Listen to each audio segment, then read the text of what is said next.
Airman, Chapter 1, or Prologue. Connor Brockhart was born to fly, or more accurately, he was born flying. Though Brockhart's legend is littered with fantastical stories, the tale of his first flight in the summer of 1878 would be the most difficult to believe, had there not been thousands of witnesses. In fact, an account of his birth in a hot air balloon can be read in the archives of the French newspaper and Le Petit Journal, available to all for a small fee at the Bibliothèque Nationale. Above the article there is a faded black and white photographic picture.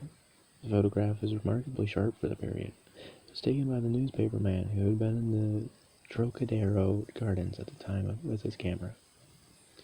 Captain Declan Brockhart is easily recognizable in the picture, as is his wife, Catherine.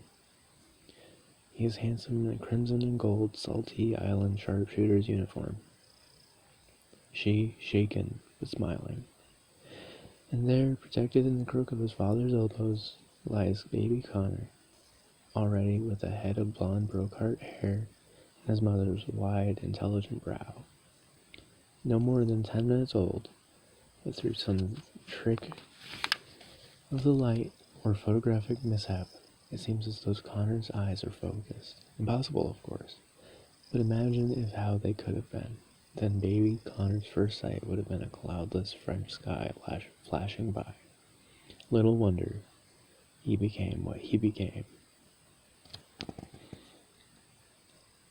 Paris, summer of 1878. The World's Fair, the most spectacular ever seen, with over 1,000 exhibitors from every corner of the world. Captain Declan Brockhart had traveled to France from the Saltee Islands at his king's insistence. Catherine had accompanied him at her own request, as she was a scientist in the family and longed to see for herself the much-heralded galleries, des machines, which showcased inventions promising to make the future a better one. King Nicholas had sent them to Paris to investigate the possibility of balloon division for the Saltee Wall. On the third day of their trip, the pair took a boogie along the Avenue de l'Opéra to observe the aeronautical squadron's balloon demonstration in the Trocadero Gardens. "Do you feel that?" asked Catherine. She took her husband's hand, placing it on her stomach. "Our son is kicking to be free. He longs to witness these miracles for himself." Declan laughed. "He or she will simply have to wait. The world will still be here in 6 weeks."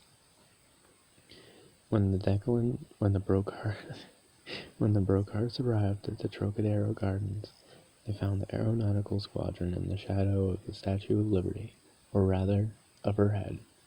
The whole statue would be presented to the United States when completed, but for now Lady Liberty's head alone was being showcased.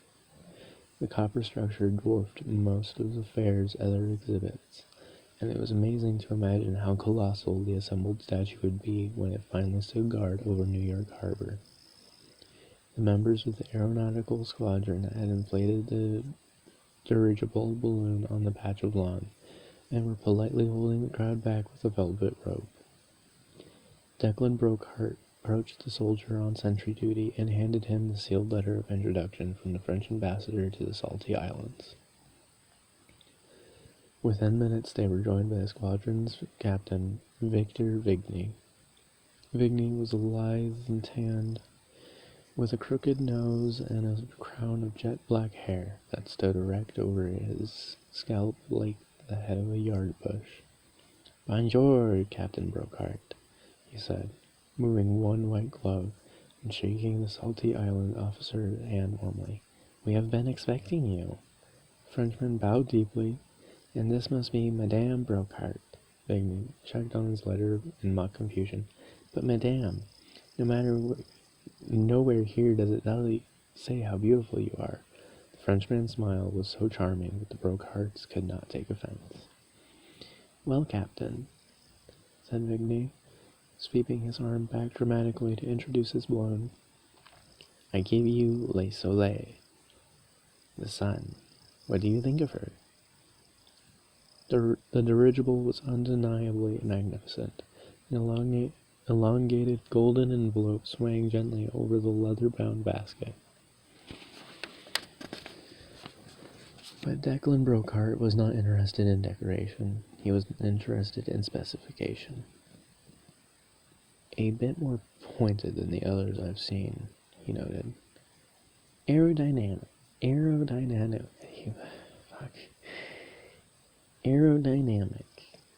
corrected Vigny. She glides on the sky like her namesake. Catherine unhooked herself from her husband's arm. A cotton silk blend? She said, craning her head and squinting at the balloon. And 2 screws on the basket? A neat piece of work. How fast does she travel? Vigny was surprised to hear such technical observations from a female. She disguised his shock with a few rapid blinks, and then smoothly delivered his answer. 10 miles to an hour, and with the help of God and a fair wind. Catherine peeled back the corner of leather, revealing the woven basket underneath. Wicker and willow, she said. Makes a nice cushion. Vigny was enchanted. Yes, absolutely. This basket will last for 500 hours in the sky. French baskets are the best in the world. Très bien, said Catherine. She hoisted her petticoats, climbing the wooden steps of the basket, displaying remarkable agility for a woman 8 months pregnant. Both men stepped forward to object, but Catherine did not give them the time to speak. I dare say I know more about science of aeronautics than both of you, and I really don't think I have crossed the Celtic Sea to stand in a glorified field while my husband experiences one of the wonders of the world. Catherine was perfectly calm. She made the statement, but only Dollard could have missed the steel in her voice. Declan sighed. Very well, Catherine, if Captain Vigny permits it. Vigny's only answer was a Gaelic shrug that said, Permit it? I pity the man who tries to stand in the woman's way. Catherine smiled. Very well, it is settled. Shall we cast off? Le Soleil loosed his anchors shortly before 3 that afternoon, quickly climbing to a height of several hundred feet. We are in heaven, sighed Catherine, clutching her husband's hand tightly. The young couple looked upward into the belly of the balloon itself. The silk was set shimmering by the breeze, sparkling by the sun. Golden waves billowed in the surface, rumbling like distant thunder. Below them was Trocadero Gardens, or Emerald Lakes, with Lady Liberty's head breaching the surface like a titan of legend. Vigny fed a small steam engine, sending power to twin propellers. Fortunately, the prevailing wind snatched the smoke away from the basket. Impressive, non? Shouted the Frenchman above the engine's racket. How many are you thinking of ordering? Declan pretended not to be impressed. Perhaps none.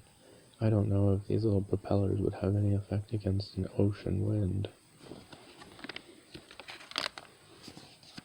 Vigny was about to argue the merits of his steam-powered dirigible when a sharp, flat crack echoed across the skies.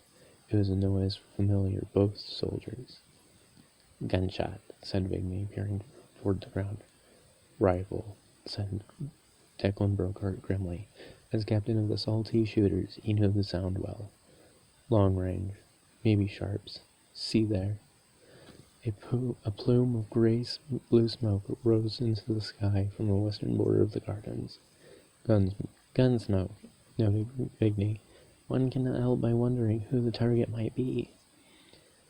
No need to wonder, monsieur, said Catherine, her voice shaking. Look above you, the balloon. Both men searched the golden envelope for a puncture. Both found one. A bullet had entered through the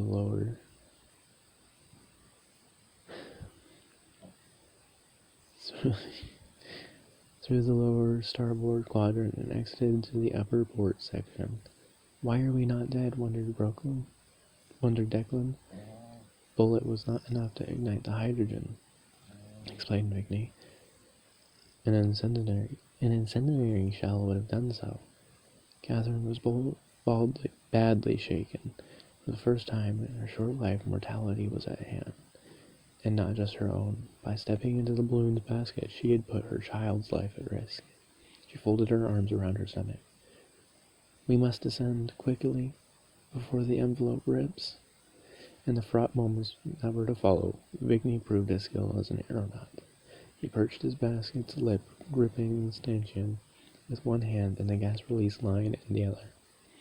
With the tap of his boot, he pushed the tiller wind. Le Soleil swung in a gentle arc. Vigney intended to set her down on the velvet rope. Declan Brockhart stayed at his wife's side. Strong and stubborn as Catherine was, the gunshot had shocked her system. This shock had the effect of bringing forward her child due time. The body realized it was in mortal danger, so the best chance for the baby was in the wide world. A spasm of pain had buckled Catherine's knees. She collapsed backward, cradling her stomach. Our son is coming soon, she gasped. He refuses to wait. Vigney almost fell off his porch. Mon Dieu, but madame, that is impossible. I cannot allow it on my ship. I do not even know if this is good luck or bad luck. I will have to check the aeronaut's manual.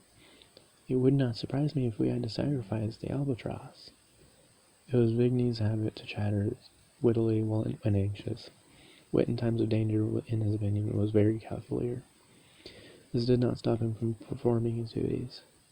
He guided the dirigible expertly towards the chosen landing spot, compensating for the leaks with expert tugs on the gas line.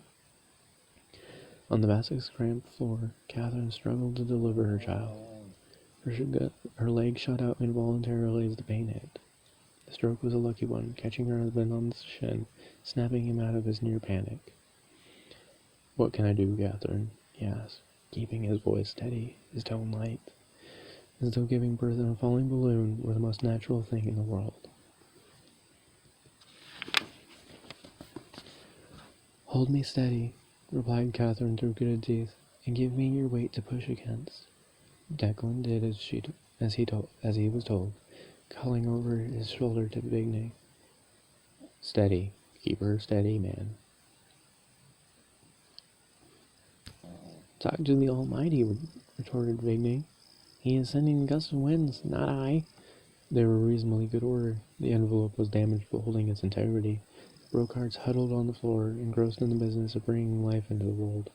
They would have made it. Vigney was imagining the first sip of champagne he planned to order the moment his feet touched solid ground, when the air was split by a brace of gunshots. Both bullets pierced the balloon, and this time the effect was more severe. One passed right through, as his predecessor had, but the second clipped a seam, sending a rip racing to the crown of the balloon.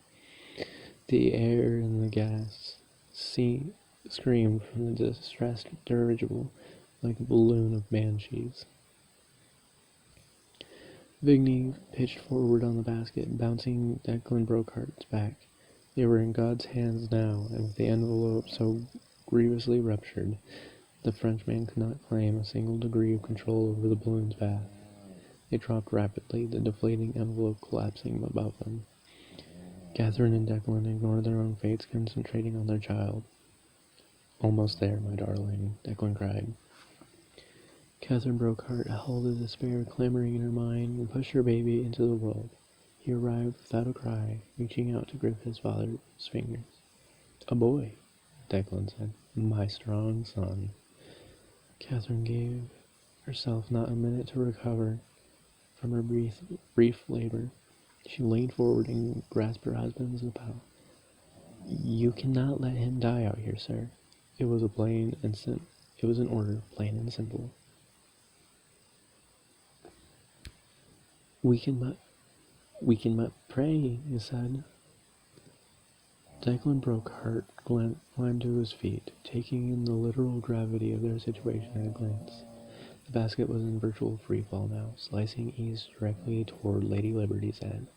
At any moment the impact would surely result in the baby's death, and he had been forbidden to allow that. But he hoped to avoid it. Fortune saved them, at least temporarily. The envelope spent its last breath, then impaled itself on the third and fourth rays of the Liberty's crown. The material ripped, bunched, and jammed between the rays, halting the basket's murderous descent. Providence, breathed Captain Brockhart. We are spared. The basket swung like a pendulum, grazing the lower curve of Lady Liberty's cheek with each pass. The copper bust rang, attracting gawkers like church worshippers. Catherine held her onto her baby son, absorbing the impact as much as she could. The envelope's thread snapped through the cracks like gunfire. The balloon will not hold, said Vigny. We are still 20 feet up. Declan nodded. We need to lash her to the statue. He grabbed Les Soleil's anchors, tossing one to Vigny. A case of the finest red wine if you make the shot. Vigny tested the anchor's weight. Champagne, if you do not mind. Both men threw their anchors high in the last two rays of Lady Liberty's crown. Their aim was true, and the anchors bumped the statue's ringlets and slid back down, raising sparks as the metal surfaces cracked together. The anchors bit on both sides of the crown and stuck fast. Declan and Vigny quickly pulled a loop of rope to the basket's bow and stern rings, cinching them tight. Not a moment too soon. With the screech of a seabird, the balloon material ripped itself free of the statue's crown, dropping the basket a further stomach-lurching yard until the anchor ropes took the strain. The ropes groaned, stretched, and held. My basket is now the cradle for your baby, panted Vigny. And then, champagne, a case. The sooner, the better. Declan squatted below the basket's rim, tugging the Frenchman's cuff until he bent low. Your hunter may have more bullets to spend, he said. True, agreed Vigny, but I think he will have fled.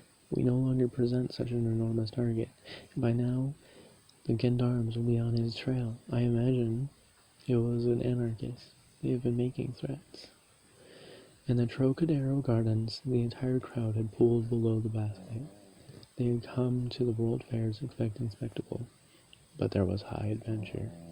The aeronautic squadron leaned the long ladders against the wicker basket to rescue Los Soleil's stranded passengers. Catherine climbed down first, aided by the gallant Captain Vigny. Then came the proud father, cradling a miraculous baby in his arms.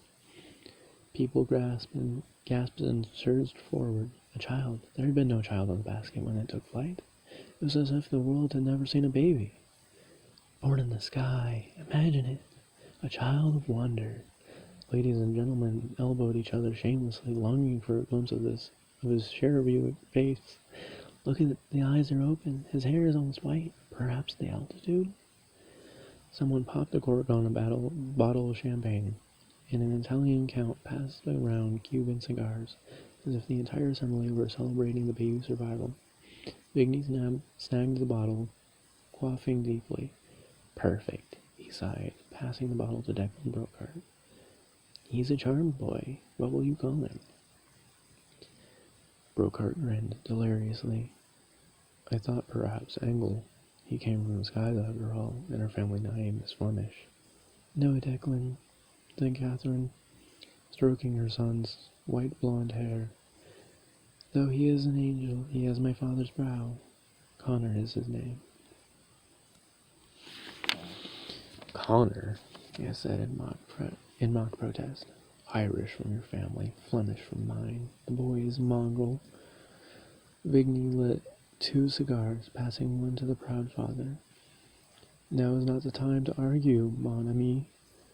Declan nodded. It never is. Connor he shall be called, a strong name. Vigny bonded a knuckle on Lady Liberty's chin. Whatever he's called, the boy is indebted to Liberty. This was the second omen of the day. Connor Brockhart would eventually pay his debt to Liberty. The first omen was, of course, the airborne birth. Perhaps he could have been a sky pilot even without Le Soleil. Or perhaps something was awakened in him that day, an obsession with the sky that would consume Connor Brockhart's life and the lives of everyone around him.